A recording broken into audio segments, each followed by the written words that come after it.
welcome back. I'm John Lincove. I'm Michael Crossan. I'm Alex Nizik. And we gathered around the table today to talk about the new 2024 Toyota Grand Highlander. Not just a bigger Highlander, Toyota Highlander SUV, as we will discuss. We've driven two of them, and they're out for sale, so this isn't anything you're kind of like waiting to get. We rented one from Toyota, the 2024 Highlander HybridMAX with the biggest engine available. And then we bought one for our test program, the Grand Highlander four-wheel drive XLE. That has a 265 horsepower, 2.4 liter four-cylinder turbo engine and an 8-speed automatic. MSRP $44,670. We got a $1,350 panoramic moonroof and a bunch of little silly things that must have just been Things that light up and gewgaws. Yeah. I think if old me will say. Illuminated cargo sill, puddle lights, wheel locks. Very nice dealer markups. And $1,335 for destination. Total is $48,122. So, Alex, you want to just tell us a little bit about the two engine differences first, if you don't mind me? Yeah, sure. Throwing a curveball. Yeah, no, that's okay. There's actually three options total, right? And we've tried two of them so far, which is a lot different than the regular Highlander, right? You just get the regular naturally aspirated. Well, now it's a turbo, right? Actually, the regular Highlander. Yeah, the good V6 is gone, and V6 is gone. Yeah. And there's no V6s here either, right? So there's the turbo version that kind of sits at the bottom, if you will, the standard engine that we bought with the 8-speed. Right. And then this HybridMAX that we got to try out, which is coming in a couple different vehicles now, and you're seeing HybridMAX from Toyota and a couple different versions of the powertrain, but ultimately here it's the same 2.4 liter turbo engine, but they kind of increase the hybrid capacity, if you will, right? So you get a bigger battery with more electric propulsion contributing to the whole thing, which gets you 362 horsepower total. It's quite interesting. It's all-wheel drive, and compared to Toyota's normal hybrid system, where the rear motor that's making it all-wheel drive is kind of active when you're taking off from a stop, or if it detects some slip. Most of the time it's doing nothing, honestly. It's like do nothing motor, you might hear. Extra weight motor, right? Extra weight, yeah. With this HybridMAX, it's doing a lot more. It's effectively all-wheel drive most of the time, I'll say. Maybe not 100% of the time, but it's working more often. And it's, I don't know. I don't know what you guys thought, but it was kind of a highlight of that vehicle. It was pretty satisfying to use. It was powerful. It was responsive. Kind of an interesting approach. I mean, the episode we're going to talk mostly about, the one we bought. So, Mike, any quick thoughts on the... I thought the added power certainly was welcome. I'm one of these people who will always take an extra 100 horsepower if it's available. Yeah. And, it's a pretty big vehicle. It moves around okay. You don't really feel a lot of that weight, I don't think, but the extra power was nice. And I think a vehicle that you can put a bunch of stuff and people in, you might want that. So as we talk about the one we bought and why you maybe would buy the Grand versus the regular Highlander, this might be a consideration for some people. If you drive around with a lot of people all the time or a lot of stuff, you might want some extra power. So it's $10,000. It's about $58,000 as you spec'd it out, Alex, or roughly what we tried out. Right. Is it $10,000 worth more than the regular Grand Highlander with the base engine? Because there's always the curveball of the mid-level engine we'll get to. Right. I think if you need it, if you have a cause for it, maybe if you have some sort of a boat or like a little camper that you pull, absolutely. Because your other choice is, where are you going to spend a whole lot more and get a Sequoia? I mean, that's a big jump. So I think you need to look at the vehicle as a tool. What do you actually use it for? Same thing when we talk about when we get to the third row stuff. And do you need the Grand or do you need the regular one? You just got to be honest. What do you actually use? Yeah. And then, I think some of those things do become worth the extra money. But if it's just something you kind of want, or it's because it's on the lot, maybe then not. Yeah, totally. I mean, I think the powertrain itself, is significantly different, and it is a big step up from what we purchased, and is a lot nicer in a lot of ways. But the rest of the car is pretty similar, right? Yeah. So I don't. If you're thinking, I should step up to the highest, the HybridMAX because it comes in the limited, and the interior isn't really that much different, as we'll get into, right?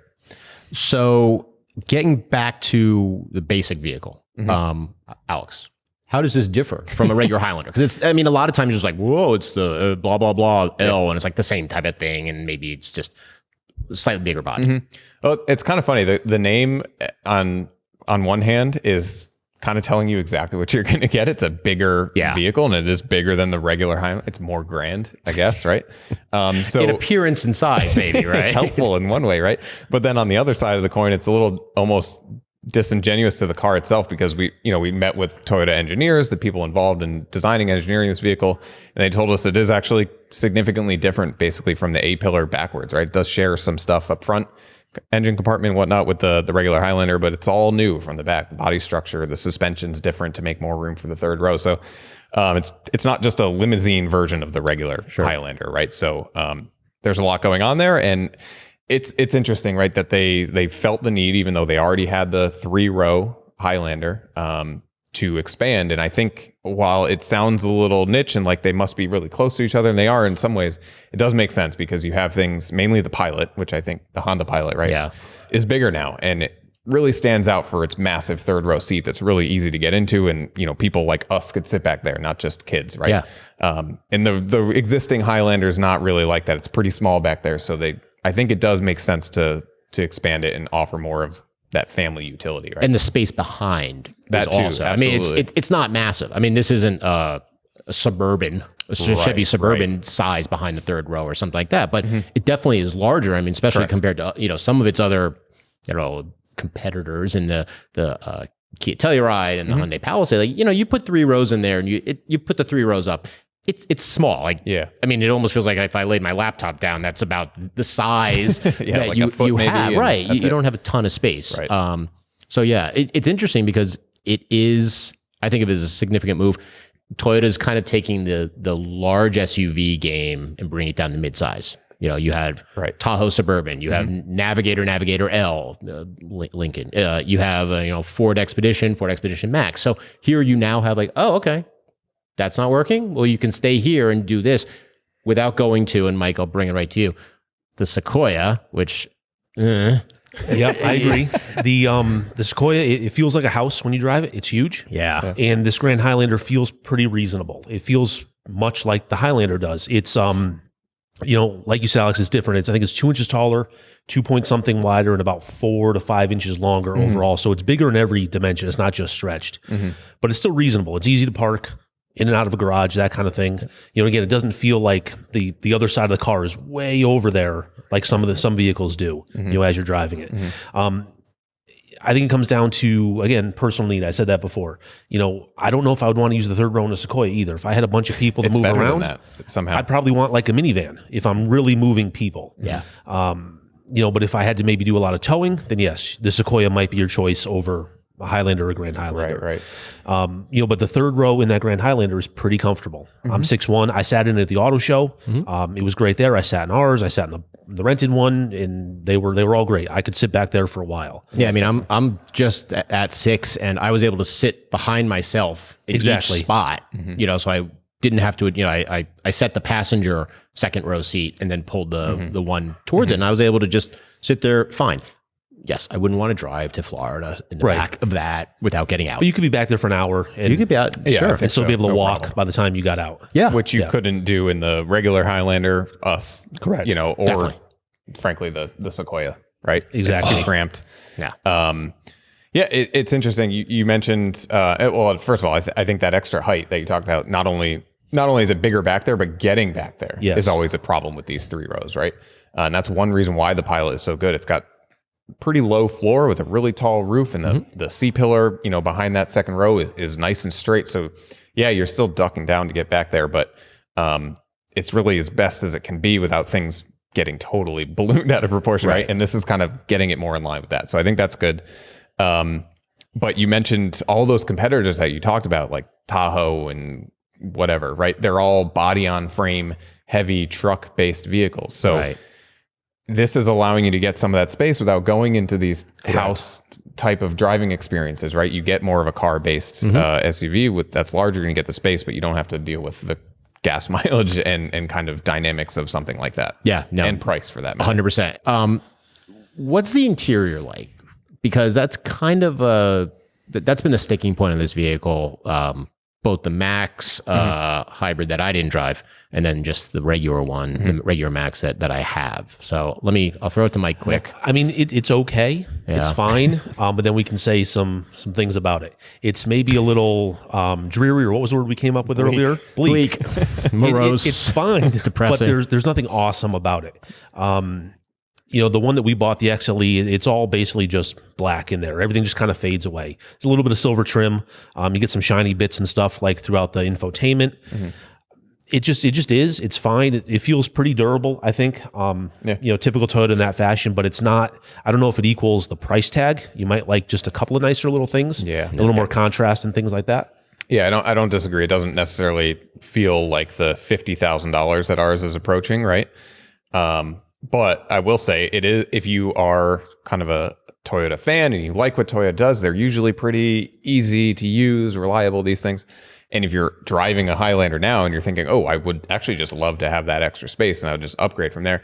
Like the dash is all extremely similar. The infotainment, the climate system, is, like you'll feel right at home the second you get in. But yeah, it's not exactly the most flashy or. It's an iPhone 14 and iPhone 14 Pro. The same exact thing, just bigger, right? In some ways, I almost appreciate that because maybe this vehicle isn't about that. You need the extra space. You got to move some people. That sort of thing. You can always go buy a Lexus if you really want to have like a super plush interior. Right. And I think a lot of manufacturers are trying to sort of push that direction. Oh, yeah. So on one hand, I do appreciate like it's not trying to be something it's not. It's like very typical Toyota. Yeah. Yeah. And I think that works. And if that keeps the price down a little bit, that's fine too. Right. It is interesting, like most vehicles, the experience gets cheesier towards the back. You get it. You're in like premium select. You're in comfort plus, and then you're in main cabin in the third row, and back there is like just hard plastic, and everything's kind of uncomfortable. I just I see some things with Toyota. The switch gear is kind of approaching the Ford GM bad day feel. Like just in the that it hasn't loud really, plastic. It hasn't really been brought into the current 2023. You get into a $23,000 Hyundai Elantra and it's got these knurled ends on the stalks, right, that are kind of nice to turn. And it's not that it's all bad in here. They actually took some of the switches, I think, on the door from the Lexus parts side. But you don't feel, it doesn't all feel hefty and like it's got that extra touch to it, right? Like the surprise and delight or whatever, whatever the marketing words are going to be. It does go a long way. Palisade, Telluride.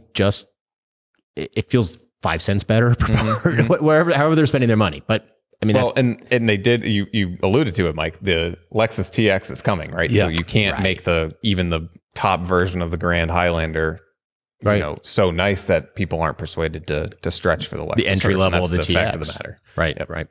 So in the Max, it's similar to what the Lexus RX 350 had. So this is 2.4 liter turbo, 8-speed automatic.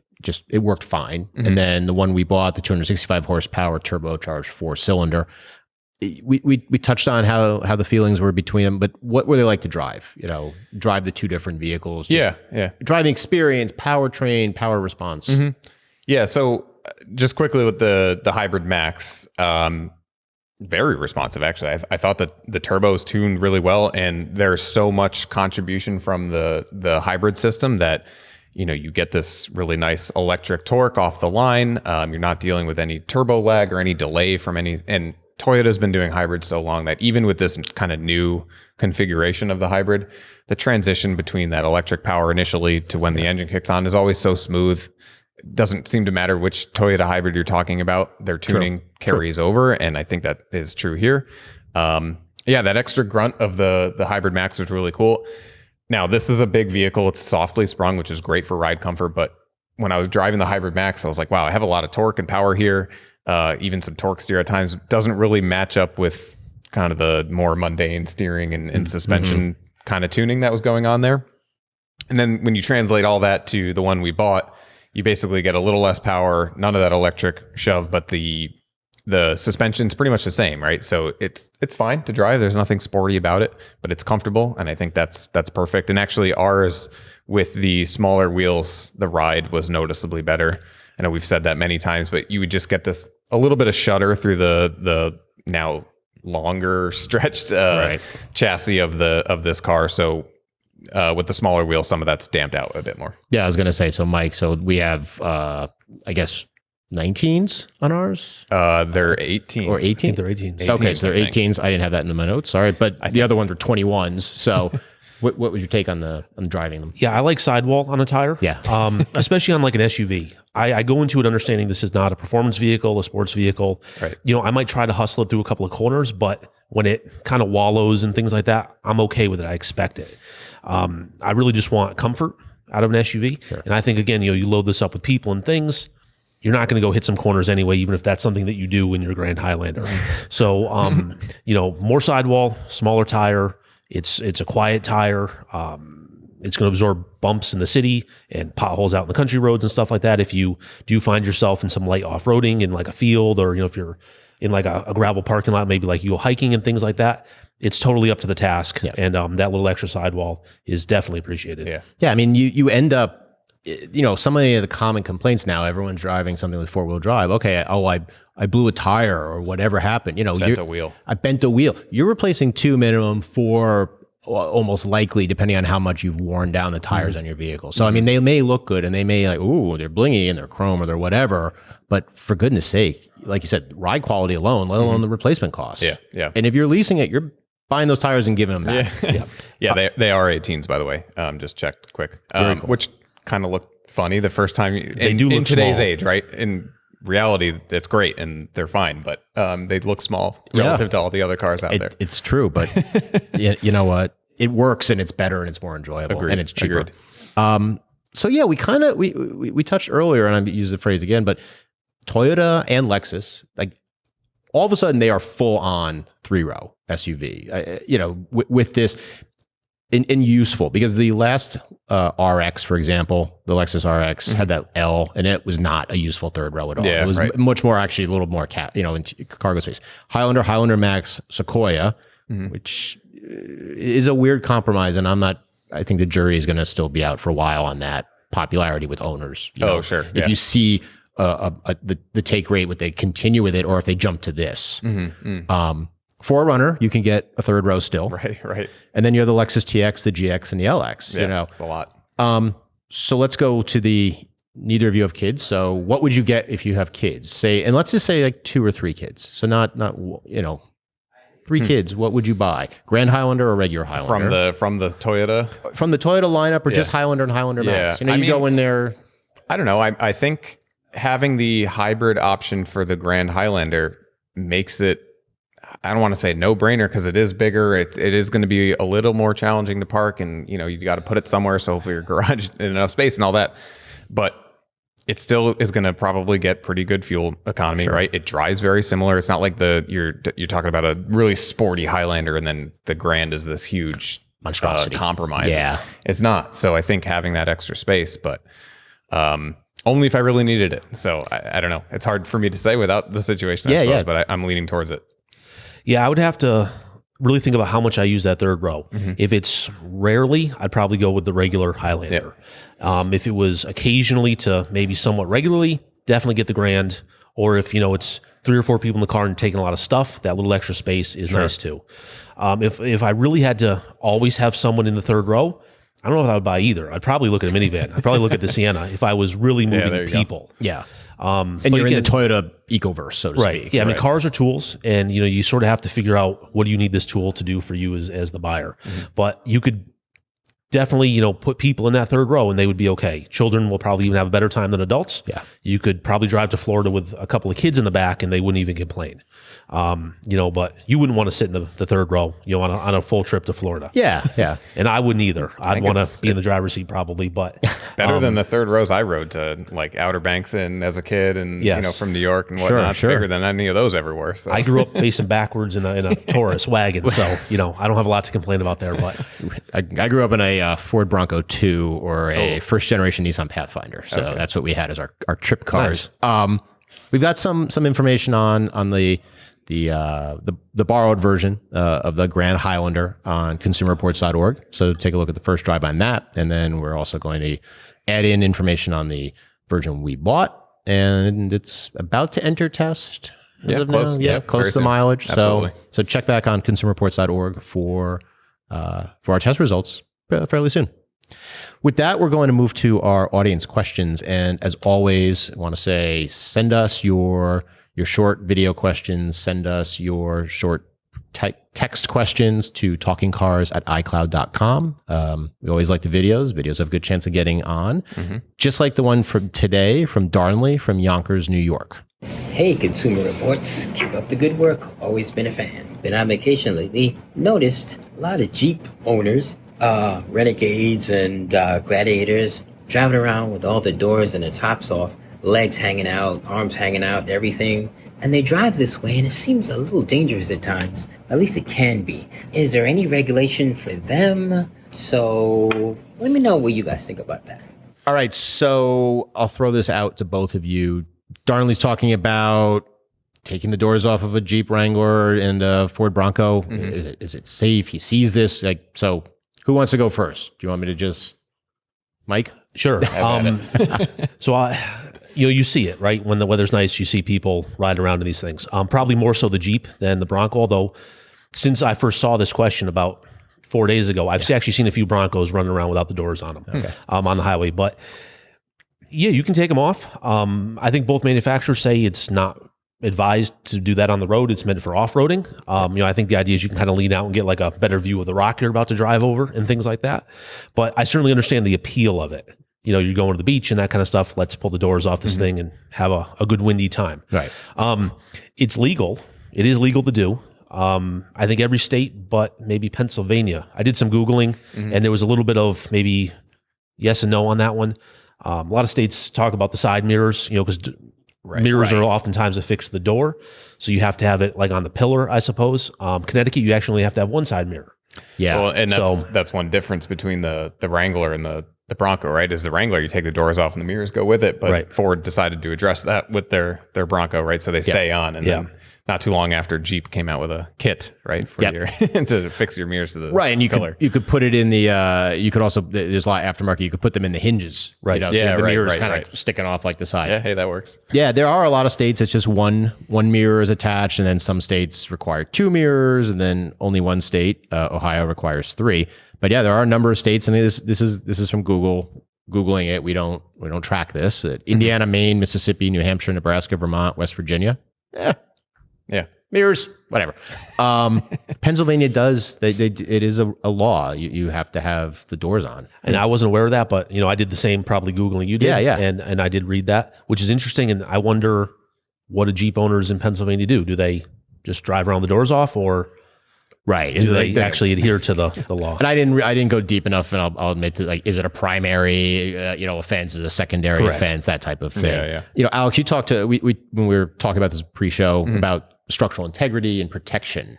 Yeah. And what do they offer?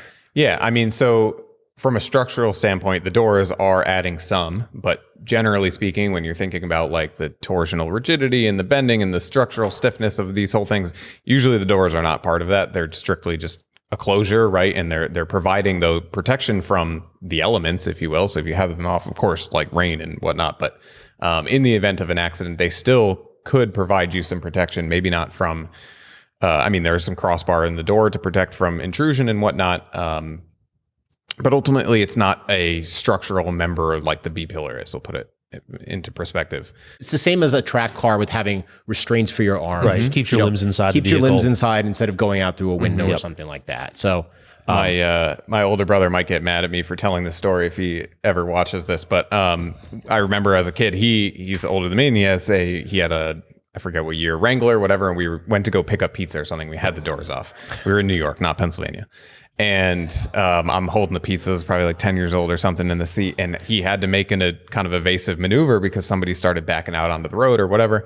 And the pizzas almost went flying, right? So had the door been there, I would have braced myself against the door, and I was belted in. I wasn't going to fall out, but like stuff. Yes. Right? Which probably would have then been pretty alarming for the people behind us if there were just like 3 pies spread out across the road. I don't know. And I hate to think too, as the driver, if you weren't wearing a belt and you had to do an evasive maneuver, you could exit the vehicle. Yeah. And then there's a vehicle that's at speed, unpiloted, maybe with passengers or not, but that would be terrible. Yeah, we know people don't always wear their seatbelt, unfortunately. That's a thing. Yeah. So. Yeah. But yeah, well, I mean, again, you get to the legalese, both Ford and I'll say Stellantis, but Jeep, like warning, don't drive your vehicle on public roads with the door frames removed, and don't drive with the doors removed, and they're covering themselves. Yeah, It's like everything. It's off-road only. And if you counted the number of off-road only things that you saw driving down the street, it had a nickel for everything. You have a bunch of money. So, so that'll do it for this episode. As always, send us your questions to talkingcars@icloud.com. Text questions, video questions. This episode was produced by Anatoly Shumsky and Daria Kovalyuk. And thanks for watching. And we'll see you all next time.